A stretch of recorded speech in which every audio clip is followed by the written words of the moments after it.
Flávio Dino chamou aquela audiência de conciliação que não ficou na conciliação, não ficou só na parolagem. Durante muito tempo, durante quase 2 anos, o ministro teve uma posição bastante ambígua.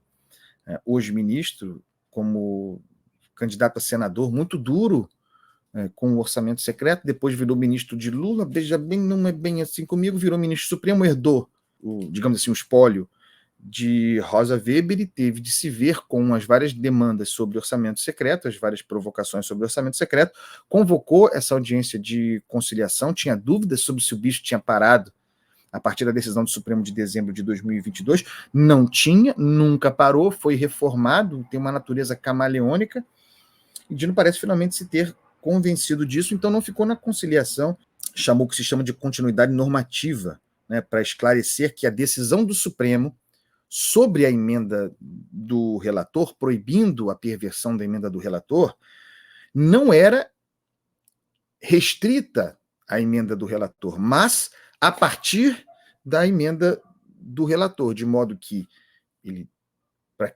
caso houvesse alguma dúvida, e dúvida havia, vou falar sobre isso, caso houvesse alguma dúvida, para dizer que a decisão do Supremo proibindo a perversão da emenda do relator, proibindo que a emenda do relator fosse usada como fachada para a atividade do orçamento secreto, que ao fazer aquilo, o Supremo proibiu, ou teria proibido, aquela mesma prática, aquela mesma dinâmica sobre qualquer superfície, portanto, para qualquer modalidade possível de orçamento secreto. Isso, Dino não era ministro do Supremo naquela ocasião, e isso ele diz agora, para que tenha efeito a partir de agora, fazendo referência ao que seria uma decisão lá de trás. Os ministros do Supremo não, vamos ser francos, eu acompanhei isso de perto, os ministros do Supremo naquela ocasião não previram a ousadia dos demais agentes, parlamento e governo, nas suas várias modalidades, de Bolsonaro para Lula, não previram que a coisa pudesse se adaptar tão rapidamente, que o orçamento secreto teria uma dinâmica camaleônica tal que, proibido a emenda do relator, rapidamente encontrasse uma outra superfície, porque ele só precisa de uma fachada para existir. Então, naquela ocasião, o Supremo proibiu o uso pervertido da emenda do relator.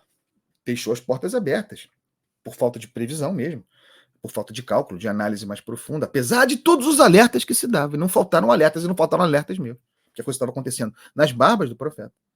Agora o ministro diz o que não se disse lá atrás, que a decisão do Supremo vale para tudo quanto seja superfície em que se possa aplicar a forma autoritária e opaca de distribuição de emendas parlamentares, que já está na sua 4ª geração, meus amores. A primeira foi a emenda do relator, depois houve RP2, sob as asas dos ministérios, não deu muito certo, porque o governo tentou interferir para além do que acordara, e finalmente emenda de comissão, em que nós estamos agora, é o orçamento secreto agora, em 2024. E ainda tem a 4ª geração, desdobrada da costela dessa lógica, que é a chamada emenda PIX.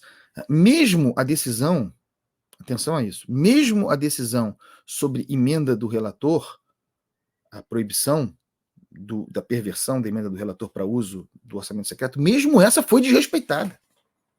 Porque ao longo dos anos, o governo, em acordo com o parlamento, para o exercício de poder de Arthur Lira, de Davi Alcolumbre, de Rodrigo Pacheco, de Ciro Nogueira,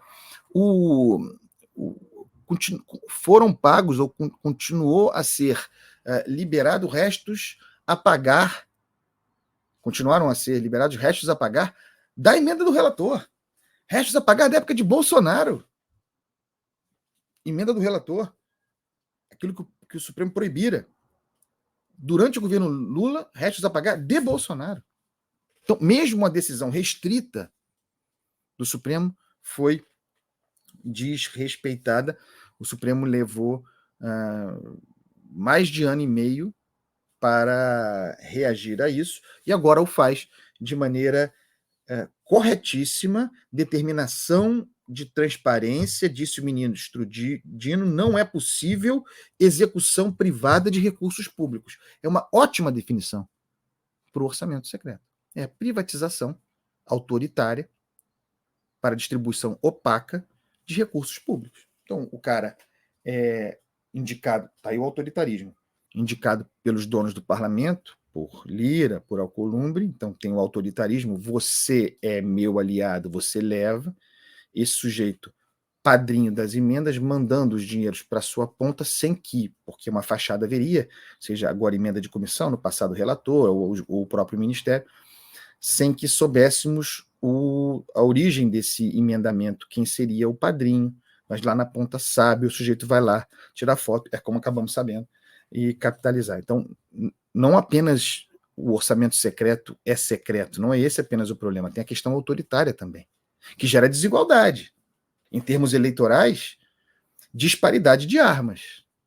Ao dizer que o objetivo da audiência de conciliação, que de conciliação não teve nada, foi para cima o ministro Dino, devo dizer que estudou a matéria, faço um elogio, se preparou, devo até dizer que acho que ele leu, acho, não tenho certeza, que leu minhas dezenas de artigos a respeito. Ao dizer que o objeto da audiência é aquilo que ele determina, é o fim prático do orçamento secreto, porque o fim formal já fora dado a partir das emendas do relator, ou na emenda do relator, e não fora cumprido. Então, ao determinar que o objetivo é o fim prático do orçamento secreto, Flávio Dino está dizendo que o parlamento e o Congresso desrespeitaram uma decisão do Supremo Tribunal Federal. Então, é uma admissão tardia, e não que faltassem elementos para se observar o que estava em curso, um reconhecimento tardio, uma admissão atrasada, mas está valendo, de que o Supremo foi esculachado até aqui. Daí porque, esculachado se sentindo, Dino eleva um pouco o tom. Não tenho dúvida de que Lira tentará reagir e encontrar uma forma alternativa, que seja por meio de retaliação, de não perder o seu poder, porque é disso que se trata. O orçamento secreto é a principal forma de exercício de poder de Arthur Lira. E esse é o ponto. O certo é o certo. Se o poder, ademais autoritário, de Arthur Lira e seus sócios, Alcolumbre, etc., se esse poder deriva da corrupção do processo orçamentário, se deriva de um desvio, de uma perversão na gestão dos fundos orçamentários sob controle do parlamento, o Supremo precisa exercer controle de constitucionalidade. Aliás, falta ao Supremo, nos últimos tempos, o exercício do controle de constitucionalidade. Estou elogiando aqui. Às vezes é bom o Supremo fazer o seu papel. Olha que maravilha quando o Supremo cumpre o seu papel. É o que faz agora. Não importa se como consequência, porque sempre tem consequência, em benefício do governo de tudo e em prejuízo dos interesses dos líderes, dos donos do parlamento. É conforme o que diz a nossa Constituição, especialmente o artigo 37 da Constituição, é em defesa da saúde da República que se precisa acabar com o orçamento secreto. Que nós temos, a partir do quê? Uma espécie de parlamentarismo orçamentário no Brasil. E é um parlamentarismo em que o entre aspas, primeiro-ministro não é responsabilizado pela afronta que faz a administração pública na administração desses recursos, desses fundos orçamentários. Então, esse parlamentarismo orçamentário dá ao dono do parlamento, ao que seria o primeiro-ministro, nesse parlamentarismo orçamentário, o rei do parlamento, e nós estamos numa república, dá a Lira e aos seus apenas os bônus. Não tem ônus, não tem o ônus da responsabilidade pela péssima gestão desses fundos, pela gestão inconstitucional desses fundos.